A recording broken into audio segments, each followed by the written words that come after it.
En este tutorial os voy a enseñar cómo coser un bolsillo de cartera. Es muy parecido al bolsillo de dos vivos, lo único que el forro está dividido en dos y lleva una tapeta en el vivo superior. Tenemos una pieza grande, lo que en realidad sería por ejemplo un delantero de una americana. Una pieza pequeña que es la tapeta del bolsillo y dos vivos. En entretela tenemos la tapeta, los dos vivos y un refuerzo. En forro tenemos la tapeta y el fondo de bolsillo, que en este caso está dividido en dos. Un fondo es 1 centímetro más grande que el otro, ya veremos más tarde por qué. Para hacer el bolsillo únicamente utilizaremos el prensatelas normal.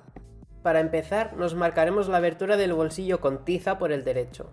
Con dos alfileres nos marcamos los 4 ángulos, porque por el revés tendremos que planchar un refuerzo de entretela justo en la abertura. Nos aseguramos que lo hemos centrado bien y lo planchamos. Y una vez planchado nos quitamos los alfileres. Entretelamos los vivos y la tapeta. De la tapeta recortamos el sobrante. Con los vivos vamos a plancharlos por la mitad y una vez planchados los recortamos para que nos queden de 1 centímetro.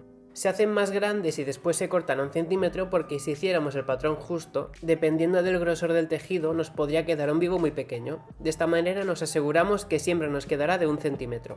Empezamos por la tapeta, cosemos el tejido con el forro por el lado con curva. Cosemos a 7 milímetros del canto, ya que es la costura que tenemos.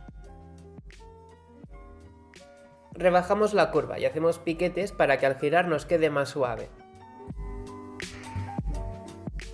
Giramos toda la tapeta y la planchamos con cuidado de que el forro nos quede por dentro y que no se nos vea por el derecho. Aquí, como veis, estoy cortando los vivos para que me queden de 1 centímetro. A continuación vamos a coser los vivos. El lomo del vivo hacia abajo y lo colocamos a 5 milímetros de la marca inferior. Lo colocamos también que nos sobre 1 centímetro a banda y banda. Nos ponemos alfileres, uno al principio del bolsillo y otro al final. Cosemos a 0,5 atacando también al principio y al final. Para coser el segundo, el lomo hacia arriba y lo encajamos igual que el otro. Cosemos de manera que la primera puntada y la última tendrá que estar perfectamente alineada con las del vivo ya cosido.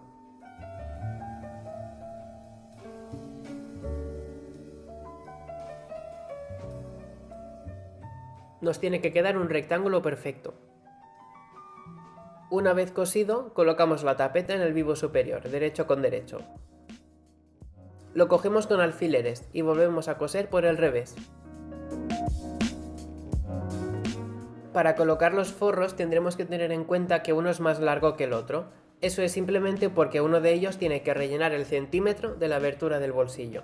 Entonces el forro más largo va junto con la tapeta y el más corto con el vivo.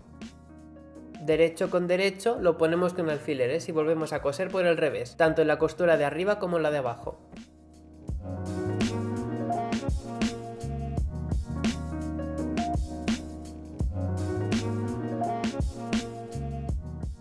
Cortamos la abertura del bolsillo en triángulo. Como os muestro, paramos a 1,5 centímetros antes de llegar al final y cortamos en diagonal justo hasta la última puntada. Cortamos solo la base, con cuidado de no cortar ni los vivos, ni la tapeta, ni los forros. Giramos todo hacia el revés, dejando la tapeta por el derecho. Planchamos el bolsillo con la costura de la tapeta hacia arriba.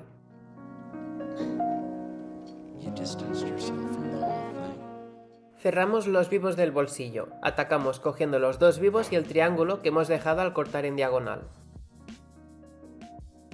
Para acabar, cerramos los laterales y el bajo del fondo del bolsillo. Como el revés del bolsillo quedaría dentro del forro de la chaqueta, no haría falta overlocar las costuras. Planchamos bien todo el bolsillo y comprobamos que el bolsillo nos ha quedado bien escuadrado, que no hay ninguna costura mal cosida, etc. Y ya tendríamos el bolsillo hecho.